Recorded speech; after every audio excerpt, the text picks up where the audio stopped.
Olá pessoal, são 10 horas na Bahia, terra da alegria.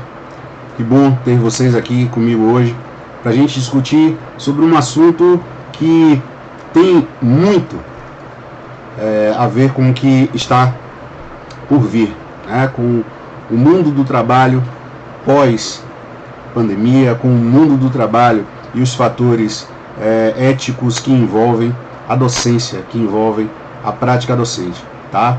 Eu sou o professor Hélio Henrique, tenho hoje aqui convidados de primeira linha, tá, na educação, pessoas muito experientes que vão trazer algumas contribuições aqui para poder abrilhantar esse nosso evento, beleza? Forte abraço a todos, o chat está funcionando, vai ter um momento da gente preparar a nossa conversa e responder algumas perguntas, tá? Por enquanto, queria desejar mais uma vez as boas-vindas a todos e devagarzinho a gente vai fazendo nossa live, que é curtinha, mas é muito poderosa, tá? Ela tem um sentido maior de oferecer subsídio para os professores em formação, aqueles que estão nos bancos acadêmicos neste momento, ávidos por conhecer um pouco mais, beber um pouco mais dessa água, e eu trago aqui professores e professoras da minha formação, pessoas com as quais eu tenho ligação até hoje, beleza? Mais uma vez, bom dia a todos, vamos nessa.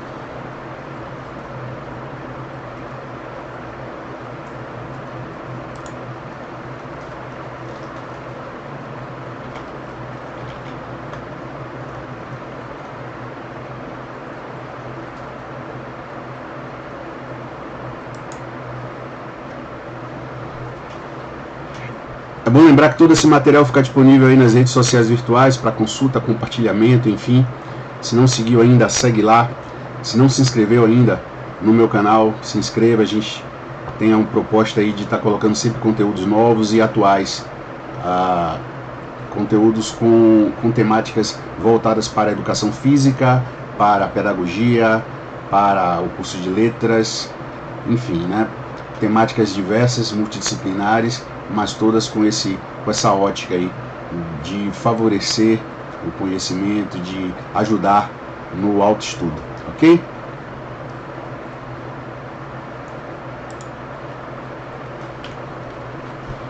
Vamos primeiro dar um passeio, né, pelo que a gente entende sobre a evolução do conceito histórico, né, da definição do conceito histórico, do significado de ética ao longo da história. Esse material foi produzido pela professora mestra Cláudia Picirilli, tá? Ele tem aqui algumas referências de alguns autores e vai ser reproduzido parcialmente aqui para a gente, ok? Com as devidas citações, referências e os meus agradecimentos desde já à professora Cláudia Picirilli. Bem, da Antiguidade até a Idade Média, entre os séculos 5 ao 15, o homem era portador de uma essência, tá? Algo sobrenatural, uma herança, e não era dada a este homem a possibilidade de escolha. Isso representa o que nós chamamos de posição metafísica. A partir da Idade Moderna, lá pelo século XVIII, o homem passa a ser um ser de possibilidades, e isso pressupõe liberdade, criatividade, responsabilidade, e essas responsabilidades elas se dão em função das suas escolhas e das suas ações. O homem, ele passa a ser um indivíduo dotado de liberdade e de consciência, que são os pilares e fatores fundamentais para a possibilidade da ética. A consciência, ela pode ser entendida como uma ordem racional e um saber de si. É o entendimento tradicional. Ela pode ser tomada também como um saber do ser. E epistemologicamente, foi tomada como a primeira e mais segura fonte da verdade, ou seja, um sentimento de própria identidade em que o homem é o sujeito do próprio conhecimento. A epistemologia, pessoal, é a parte da filosofia que trata da natureza, das origens e da validade do conhecimento, também conhecida como teoria do conhecimento, e tem origem em Platão. A consciência é a condição para a ação transformadora e fonte da liberdade. É ela que embasa, é ela que dá subsídio para a ação do sujeito sobre a realidade. E aí surge o conceito de consciência moral. O que é que vem a ser consciência moral?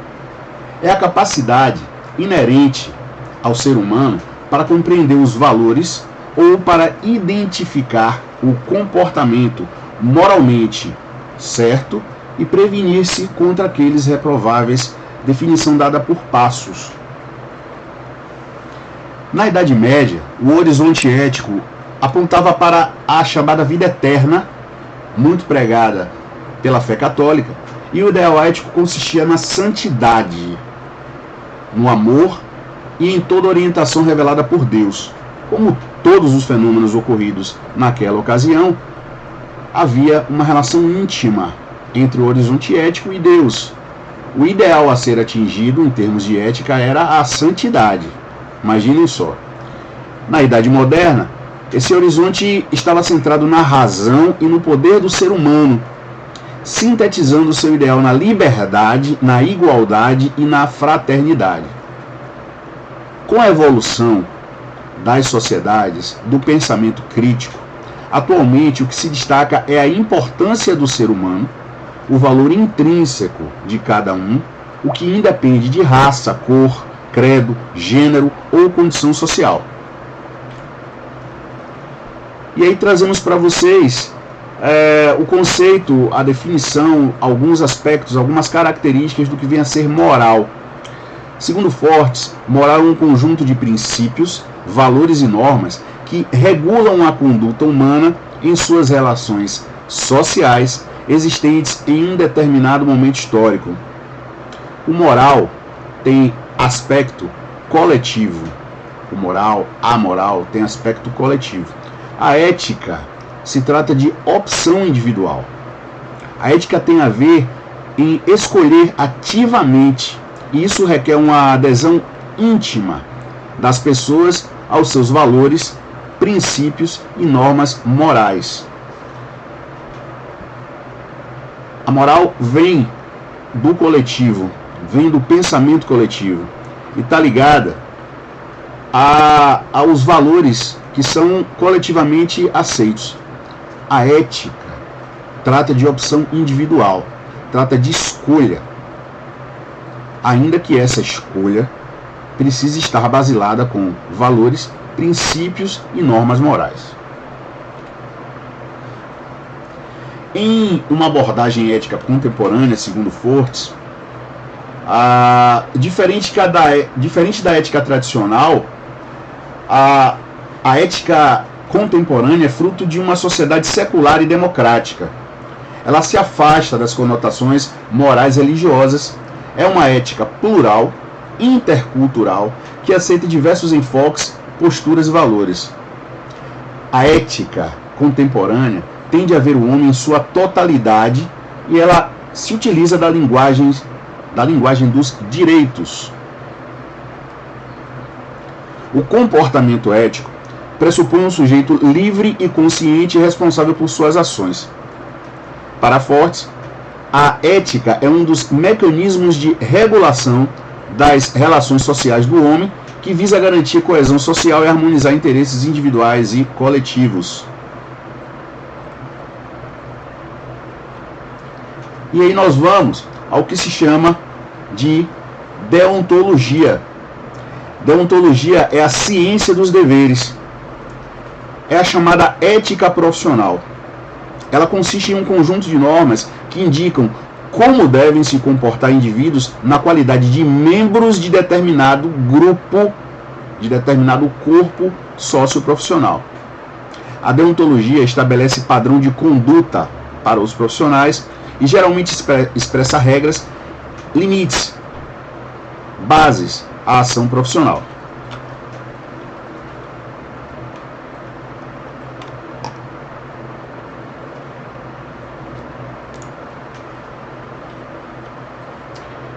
O que a gente trouxe aqui foi produzido pela professora mestra Cláudia Capellini Picirilli, o Instagram dela, @CláudiaPicirilli, pessoa com ampla formação na área da psicologia, e as referências que ela nos trouxe estão aí: Confortes, Ética e Saúde, e Passos, Ética e Psicologia. Eu vou trazer agora para vocês alguns depoimentos, algumas contribuições de pessoas muito, mas muito importantes no cenário da educação, no cenário do ensino brasileiro. Vamos lá?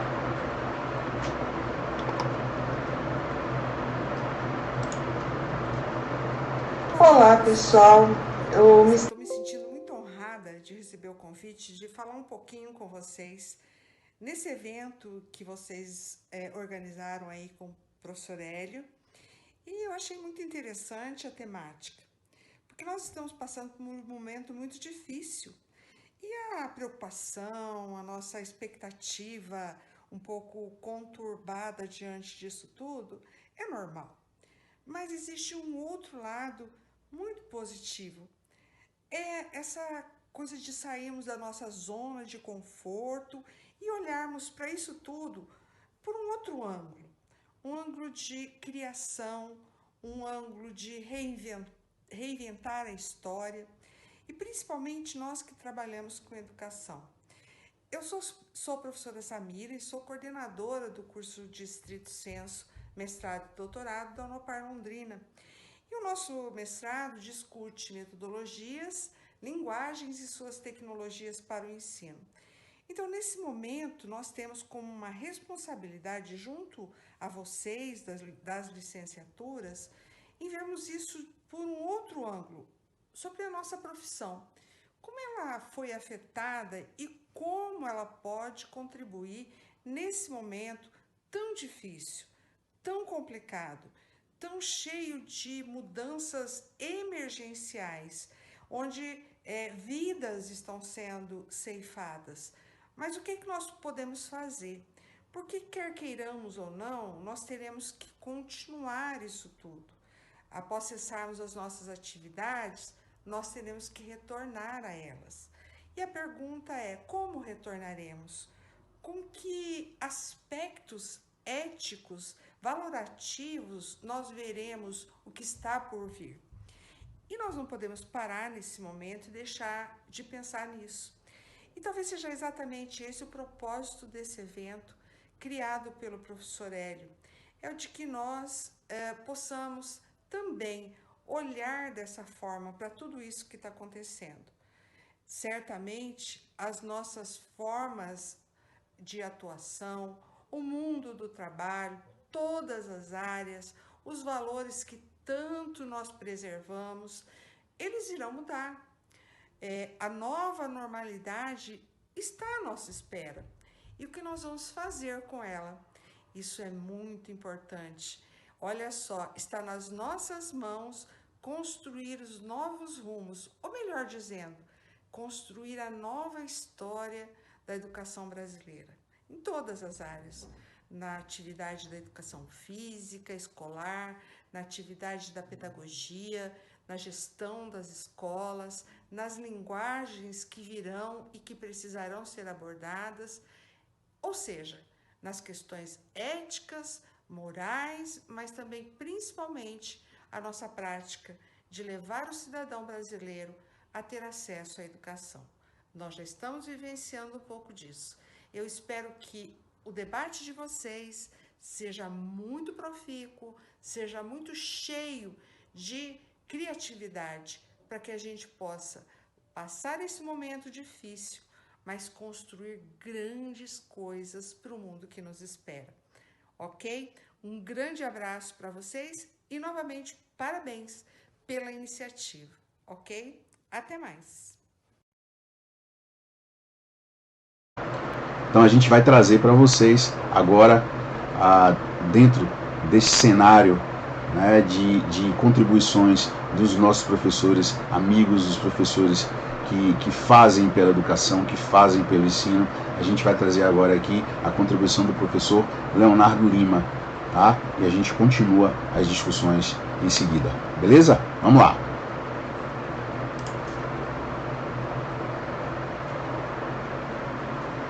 E aí, eu estou com o desafio de falar sobre o papel da docência aí, pelo convite do professor amigo aí, Hélio Henrique. E o docente, na verdade, eu acredito que o professor, ele não é uma questão de querer ser, ou em outras palavras, né? O professor, ele é. Então, querer ser professor, ele é algo que seria muito matemático. O que seria isso? Eu vou lá, faço uma graduação, faço uma faculdade e dessa forma eu me torno professor. Independente se é no âmbito de escola, independente se é na área acadêmica, enfim. Professor, então, ele é algo que eu acredito que é muito mais voltado ao papel de exercer o ofício de um chamado vocacionado em colaborar na vida das pessoas através do conhecimento e tendo uma transferência para a vida. Qual é o papel do professor hoje em sociedade? Ainda é em algum descrédito, principalmente em relação a valores financeiros, mas o verdadeiro professor, ele transcende essas dificuldades financeiras e ele acaba se doando o máximo por cuidados dos seus alunos, cuidados dos seus pequenos, tanto no âmbito, como eu coloquei, de criança, até um adulto na faculdade. Então, como é que eu vejo a ética em relação a isso? São os princípios que o professor ele tem em relação a estar numa universidade, a estar numa escola, a estar num colégio, e como que ele se relaciona diante disso. Exercendo o teu papel com excelência, amor e, acima de tudo, tentando continuamente se manter atualizado para errar menos diante das suas competências, que vão envolver as habilidades no cuidado e a tua transferência do conhecimento adquirido, para que as pessoas possam ter uma informação que se transforme em conhecimento e que também venha a ser reprodutor dessa sabedoria. Então, a ética, ela transita nesse ponto. Então é isso. Eu parabenizo sempre aquele que almeja ser professor em todos os cenários, tanto na escola, colégio, centros educacionais, universidades, porque a gente sabe das dificuldades que irão enfrentar já pela escolha, na permanência, e hoje a gente pode refletir sobre o amanhã, como vai ser o papel do professor. Então é isso, o professor ele precisa se reinventar continuamente. Então eu desejo a vocês aí um forte abraço e que você continue aí com a luz emanada aí do alto para que você continue firme e forte no teu caminho vocacionado, tá bom? Abraço, fique com Deus.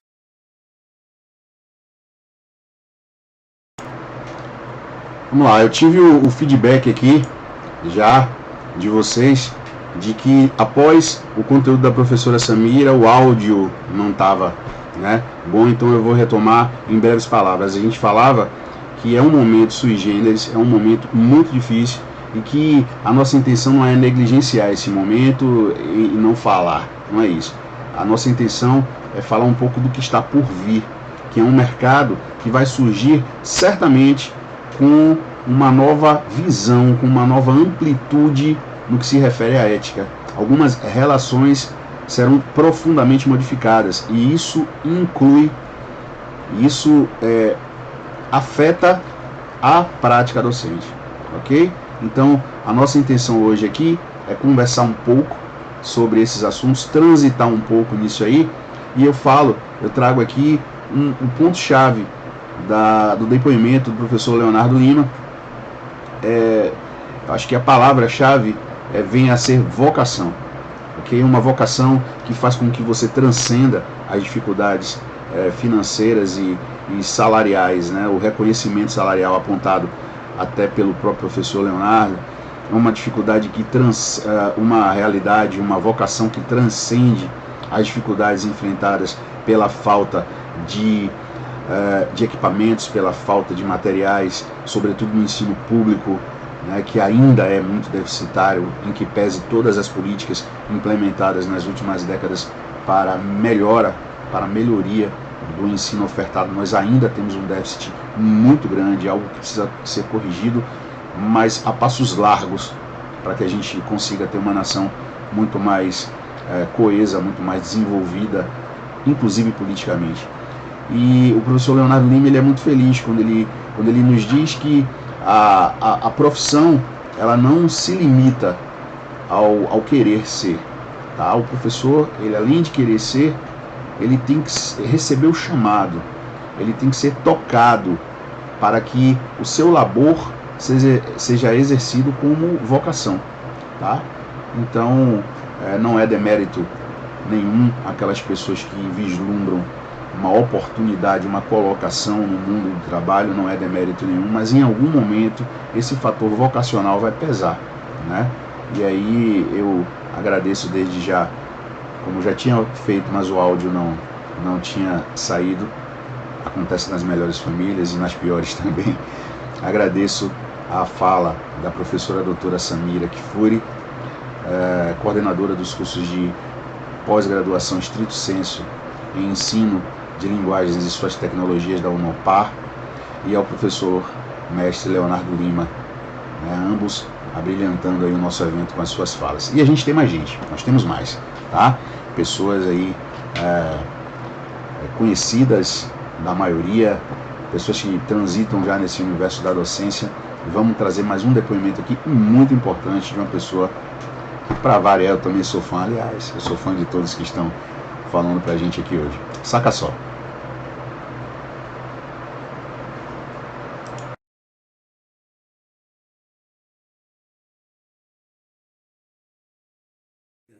Meu nome é Luiz Alberto, professor de Educação Física, mestre em Ciência da Motricidade Humana, ex-professor da Unime. Antes de mais nada, eu gostaria de agradecer ao Hélio pelo convite e espero dignificá-lo. Partindo do princípio de que ética é um conjunto de princípios que norteiam valores morais do indivíduo e de uma sociedade em função de um bem-estar comum, penso que a formação profissional em qualquer plano, ou seja, principalmente no mundo acadêmico, na universidade, não pode se abster de tais valores. É fundamental para se construir uma sociedade mais justa, valores éticos. E como conciliar essas questões éticas, morais, com o mercado de trabalho? Já que o mercado de trabalho nem sempre ele é tão zeloso nesse sentido. O mercado de trabalho ele é volúvel, ele é volátil, ele se transforma em função do sistema econômico e político que está em vigência. Então, o importante, a universidade tem que se preocupar em preparar o indivíduo para o mundo do trabalho, dar ele a capacidade de interagir com a sociedade, com os valores culturais, com os fenômenos naturais, ecológicos e com a própria emoção do indivíduo. Fazer com que ele tenha uma inteligência emocional capaz de interagir em função de criar um bem-estar comum para ele e para a sociedade. Não é tão simples, porque a universidade traz suas cargas, digamos, intelectuais e políticas, assim como os professores também, mas existe uma luta importantíssima a ser travada, que é isentar-se desses valores em função do bem-estar maior, gerando e criando e colocando no mundo do trabalho profissionais mais éticos.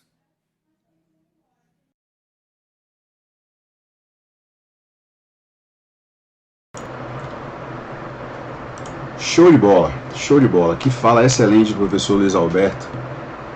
Ele traz o centro, o cerne do que a gente está buscando aqui, que é expor esse dilema ético, né? Aquele que nós vivemos cotidianamente na prática docente, em função dos modelos, né, aos quais nós estamos submetidos, e o que fazer, né? A colocação no mundo do trabalho, a gente tem utilizado esse termo, que é mais contemporâneo, que envolve não só as relações de contratação e de prestação de serviço, mas envolve toda uma cadeia que vai da preparação intelectual do indivíduo até as diversas formas, os multimodos, os multimodais, onde ele pode ser aplicado, que tem a ver com o empreendedorismo, que tem a ver com a proposta de a inclusão neste mundo do trabalho de diversas formas e em diversas modalidades, como eu disse. Então, o professor Luiz Alberto, ele é muito feliz quando ele diz que os modelos eles refletem aspirações, valores, políticas, né, no sentido das estratégias traçadas pelas instituições, e os modelos refletem o pensamento daqueles que o construíram, daqueles que o adotaram. Então, esses modelos, eles não são os vilões, não se trata disso. Mas o professor tem que, o tempo inteiro, fazer uma correlação entre o modelo no qual ele está e os seus valores. Ele tem que confrontar aquilo que ele entende por ser o certo com o modelo. O ideal seria se todas os modelos ofertados pelas instituições, eles tivessem de acordo, né, com o seu legado, com a sua característica, com os seus valores éticos, né? Mas nem sempre isso é possível, e o dilema consiste justamente em função disso. Preservar o emprego, preservar a colocação obtida no mundo do trabalho, ou, enfim, manter-se mais restrito aos seus valores éticos. E até que ponto que esses seus valores éticos também, eles são a única verdade.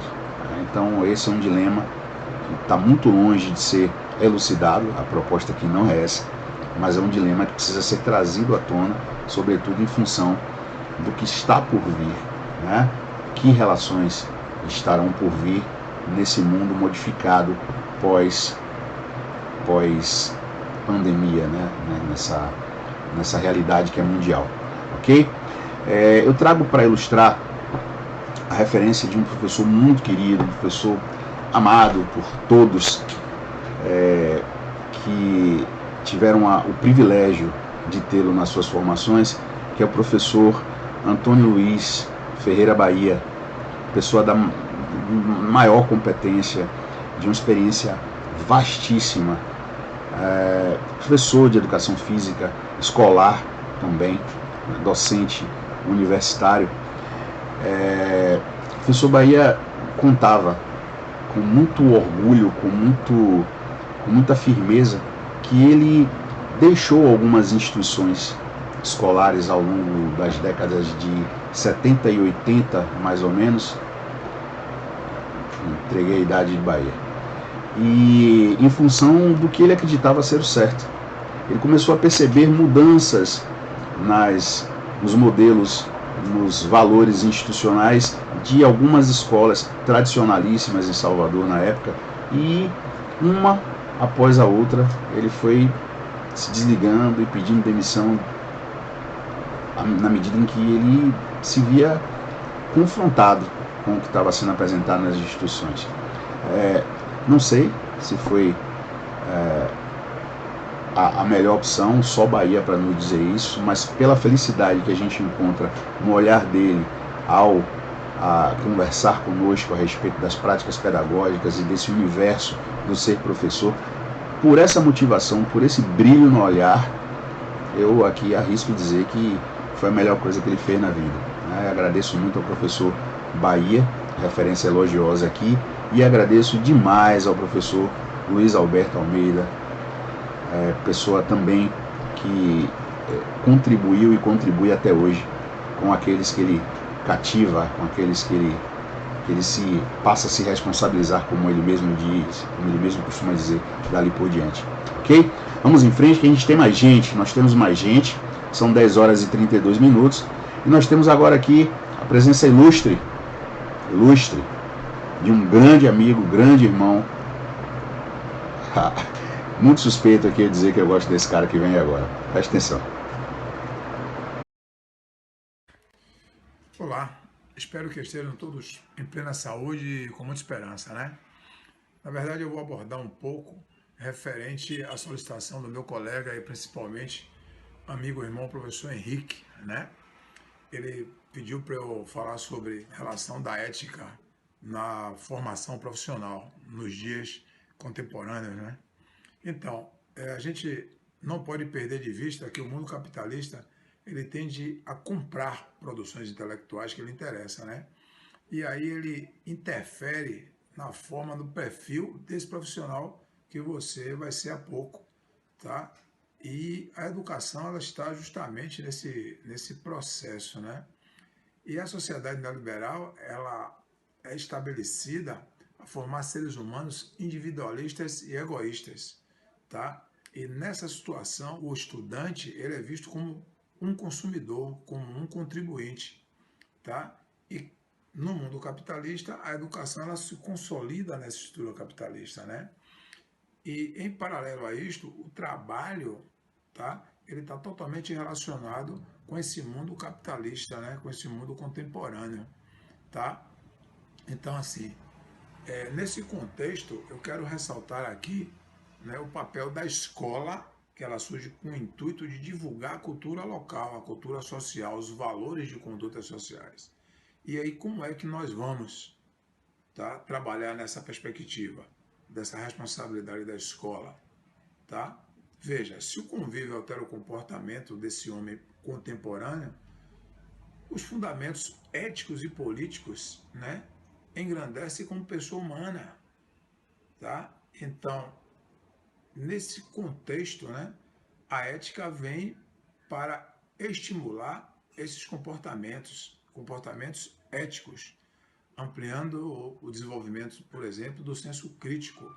Infelizmente, na contrapartida, as escolas no século XX, muitas escolas, elas diminuíram todas as aulas de filosofia, de sociologia, né? Elas diminuíram todos os processos, tá, nessa questão sobre a ética. Então, você, estudante, que hoje está aí sentado como estudante, você tem que começar a pensar na relação de transgredir a questão apenas dos conteúdos. Você tem que pensar na relação de comportamento, de mudança comportamental no senso crítico, no senso ético. E nos cabe aí uma pergunta ao professor amigo Henrique: qual a realidade, né, da escola nesse contexto?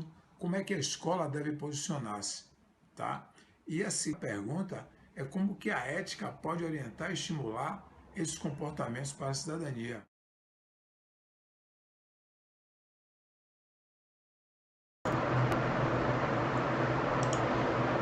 Largou o doce, como ele costuma dizer. Receba, pai!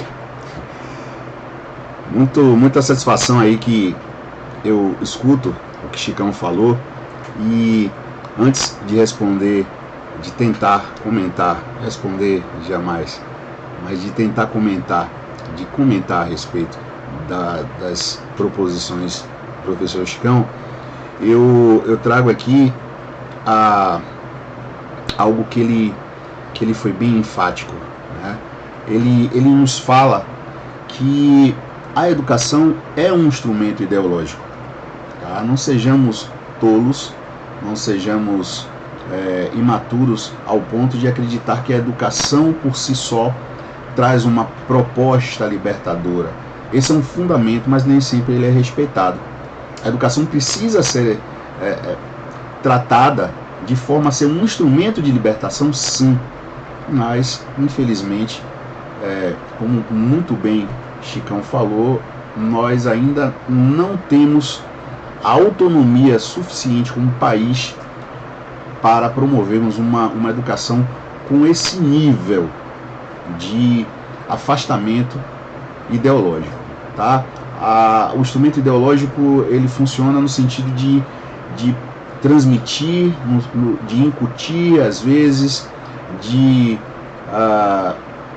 transferir valores, de transferir convicções, de perpetuar algumas práticas e alguns conceitos, massificá-los e fazer com que o objetivo maior proposto pelo grupo dominante, ou aqueles que têm a pretensão de dominar as pessoas, para que esse objetivo maior seja alcançado, que é manter essas pessoas em retroalimentação dessa ideologia. A ideologia, o instrumento ideológico, ele se retroalimenta dos nossos pensamentos, das nossas ações, da nossa falta de criticidade, E é necessário buscar o porquê das coisas. É necessário não se contentar apenas acabado, nada termina, ninguém educa ninguém. Lembrem-se da célebre frase de Paulo Freire. Então, é muito oportuna. E Chicão me traz duas indagações. Qual o papel da escola? Qual o papel da instituição escolar? Ele nos fala escola, mas tenho certeza que a abrangência do que ele quis dizer é a escola da vida, a escola que vai da educação fundamental, né, até o ensino fundamental, até os pós-doutorados da vida e tudo mais. Qual a proposta da escola? Qual a proposta, o que é que a escola pode fazer para diminuir essa disparidade entre aquilo que ela tem potencial para ser e aquilo que ela efetivamente o é? É uma pergunta muito difícil de ser respondida na sua totalidade, mas existem algumas opções, algumas indicações. E a escola, primeiro, ela precisa se revestir dessa função libertadora que a educação é capaz de promover, dessa função libertadora que a educação possui, que é própria da educação. A escola precisa estar alinhada com não apenas a transmissão dos conteúdos, mas a crítica desses conteúdos. E isso não é novo não, gente. Isso aí já vem final da década de 60, década de 70, década de 80, nós avançamos muito e hoje, por mais incrível que pareça, em pleno século XXI, no mundo nós estamos envolvidos aí em fenômenos extremistas de todos os lados. Nós estamos convivendo mais do que nunca com bipolaridades, com extremos, e isso não é bom. Então eu entendo que o papel das instituições de ensino deva ser pautado em realmente aplicar a educação como instrumento transformador, instrumento de libertação, aquele que se apropria do que o aluno traz. Nenhum aluno é uma página em branco, nenhum aluno é um saco vazio. Ele se apropria do que o aluno traz, ele constrói com o aluno o conhecimento, ele media a construção do conhecimento. O papel central no processo é do aluno.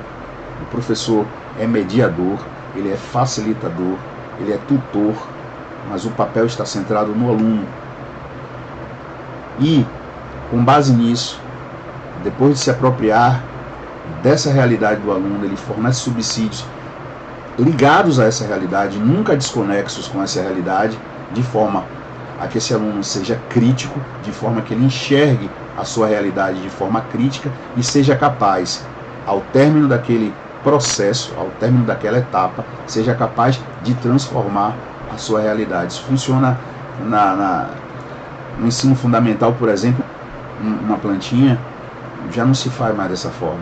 Hoje em dia nós temos que mostrar para a criança, trazer a criança para o universo escolar com base no que ela já tem, com base naquilo que ela já conhece, tá?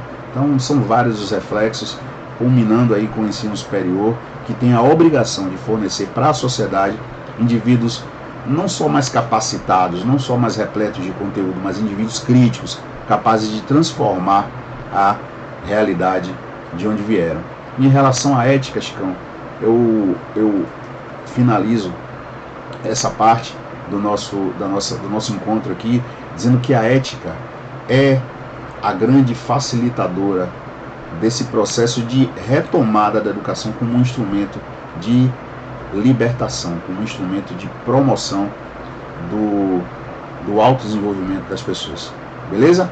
Vamos lá que a gente tem mais gente aqui e uma pessoa que muito diligente, um cara muito presente, que divide comigo muita coisa, que ajuda, que, enfim, é um parceiraço e que também participou da minha formação, professor Etienne Martins. Saca só. Olá, a pedido do professor Henrique, mandar aqui um recadinho falando sobre é a ética profissional, né? Então, ele me passou uma temática e eu vou discernir um pouquinho aqui sobre essa temática, né? Então, vou falar sobre a ética profissional na minha prática docente. Então, pelo tempo, 2 minutos, 3 minutos, é um tempo pequeno para a gente poder falar sobre isso, mas eu vou tentar aqui resumir um pouco do que eu compreendo, como deve progredir as questões éticas nessa relação profissional, principalmente na minha prática, que é uma prática docente. Primeiro, eu procuro me abarcar em 3 aspectos. Primeiramente, compreender o ambiente. Segundo, analisar são três pontos, lugares que eu leciono, tanto no ambiente de escola pública quanto no ambiente de ensino privado. Então, compreender o ambiente, porque a gente precisa entender aonde a gente está, quais são as características desse lugar, como se dá as questões éticas nesse ambiente. Analisar as conjunturas é um complemento desse passo, que a gente vai observar como as pessoas elas se comportam e como são as ações dessas pessoas em detrimento daquilo que acontece no ambiente. Se aquela sequência de situações, elas são situações que têm uma lógica, uma sistemática na questão ética e acontecem dessa forma. Então a gente precisa compreender, analisar essas conjunturas.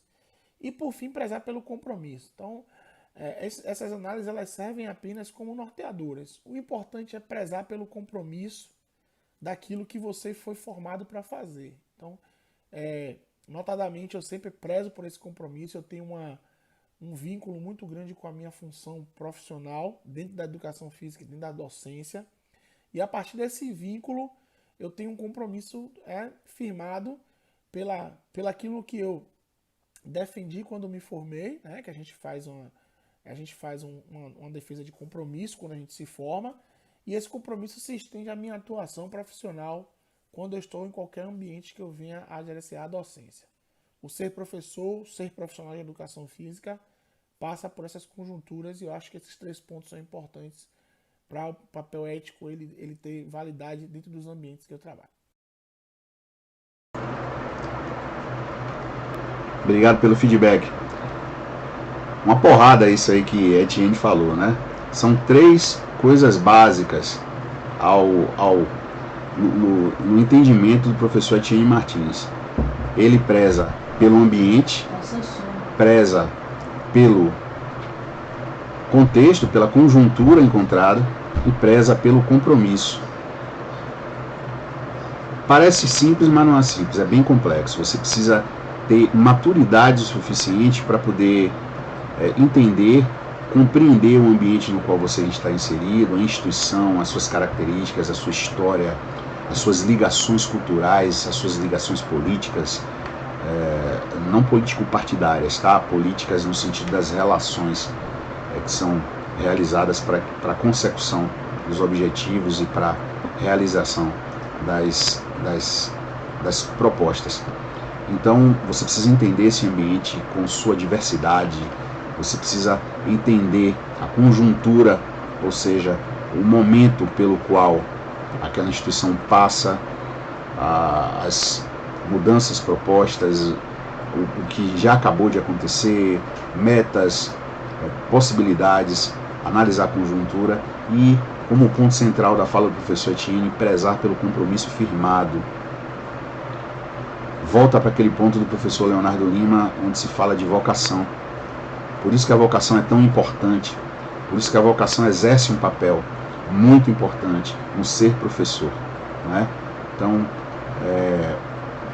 pessoas diferentes estiveram conosco hoje aqui, falando sobre pontos de vista bastante diferentes, mas com uma conexão impressionante. Todas essas contribuições foram feitas hoje aqui. Professora Samira, professor Leonardo Lima, professor Luiz Alberto, professor Francisco Chicão Moreira Costa, professor Etienne Martins, a todos esses meus professores, meu muito obrigado, tá? Os senhores e a senhora contribuíram muito com os nossos alunos aqui, com os nossos espectadores, beleza? Vamos aqui ao momento talvez mais esperado, como é um uma conversa na qual a outra parte não está de frente conosco, costuma acontecer aqui uma certa apreensão, uma certa ansiedade para ver o que é que vocês têm para perguntar, e na medida do possível a gente vai aqui juntos, né, chegarmos a alguns entendimentos, algumas falas aqui, ok? Vamos ao momento do chat.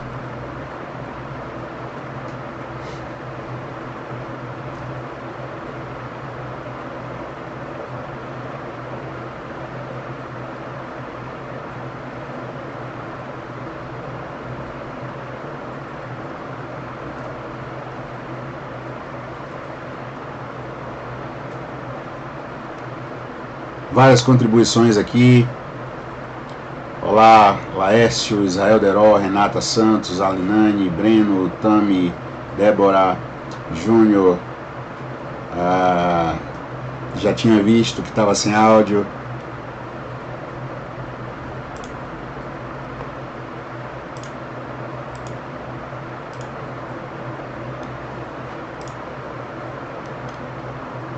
Deixa eu ver mais aqui o que a gente tem.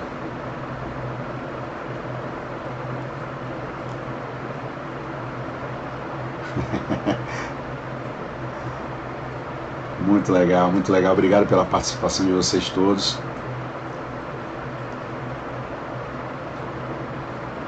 Professor Luiz Alberto, suas aulas são ótimas. Titi, muitos elogios aqui ao professor Etienne, não por acaso. Chicão. Vamos lá, perguntas. Alguma pergunta? A gente tem um tempinho ainda aqui.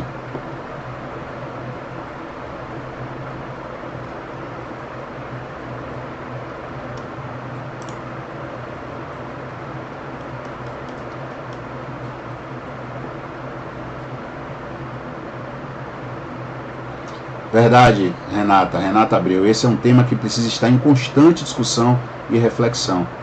E não para por aqui não.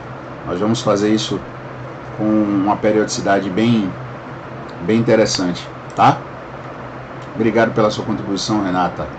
Rafael Andrade, Roberto Barbosa.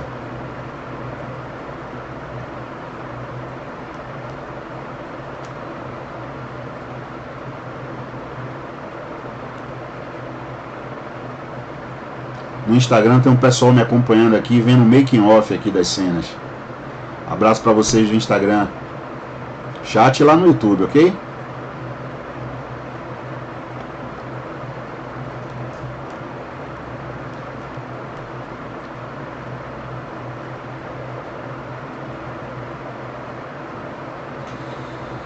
Ok, uma pergunta aqui de Juliano Rangel. É ou não ético criticar o trabalho de um mau professor? Juliano, sua pergunta é bem interessante, né? A crítica por si só não é antiética, tá?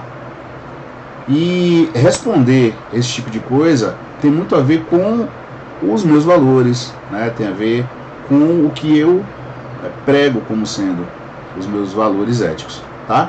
Então a crítica por si só, ela não ela não consiste em falta de ética, tá? A crítica é algo que precisa acontecer nas relações entre as pessoas. A crítica é feedback, basicamente. Agora, que tipo de crítica? Qual a intenção? Qual o tom da crítica?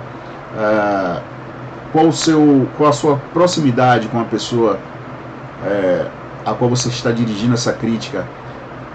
Feroz, se for o caso, cítrica, se for o caso, ácida, tá? Então, todas essas variáveis aí vão influir na resposta para que você me perguntou. Eu não entendo a crítica como sendo algo antiético, um instrumento ligado à falta de ética na profissão, muito pelo contrário. mas toda crítica ela precisa ser muito bem pensada, não que você vá deixar de passar a mensagem, mas existem formas polidas, formas coerentes de você dizer o que você pensa para as pessoas, né? Então, fazendo dessa forma não consiste falta de ética, não. Um outro detalhe que eu queria chamar a atenção é que a crítica destinada a alguém, ela deve ser feita para essa pessoa, né? Acho que se esse beabá aí for seguido, problema nenhum. Renata Abreu: críticas construtivas podem ajudar o outro a refletir suas posturas. Acredito que a destrutiva é que deva ser repreendida. Qual o objetivo dela? Alinane: eu tive alunos que criticaram o antigo professor pela forma dele lecionar. Eu não deixei o assunto prolongar e falei que cada um tem sua forma de passar a aula. Correto. Perfeito. Perfeito. Bem, gente, são 10h56, horário de Salvador, Bahia, terra da alegria. Eu queria agradecer a todos vocês pela participação, pelo engajamento, pela divulgação, tá? Essa é a primeira live de várias outras que acontecerão aí daqui por diante. Queria agradecer novamente aos professores que contribuíram com o nosso material hoje aqui: professora Samira Kifuri, professor Leonardo Lima, professor Luiz Alberto Bastos Almeida, professor Francisco Chicão Moreira Costa, professor Etienne Martins. Meu muito obrigado. Meu muito obrigado também a você que se conectou, se engajou, enfim, divulgou, tá? Não se esqueça, se inscreva no nosso canal, tá? Para receber notificações a respeito de novos conteúdos e das lives quando elas ocorrerem. Meu agradecimento mais do que especial também à professora Cláudia Capellini Picirilli, a pessoa que confeccionou o material, conteúdo teórico aqui a respeito do referencial histórico da evolução dos conceitos e significados atribuídos à ética, à moral. Então, muito obrigado, professora Cláudia Picirilli, também, ok? Um abraço pessoal a você, meu aluno, você, meu amigo, você que me acompanha nas redes sociais. Me siga no Instagram, no Twitter, no Facebook. Estão aqui do lado, fique à vontade. Deixa eu ver aqui, pronto, aqui. Fique à vontade e não se esqueça, se inscreva no nosso canal. Muito obrigado a todos, fiquem com Deus, até a próxima.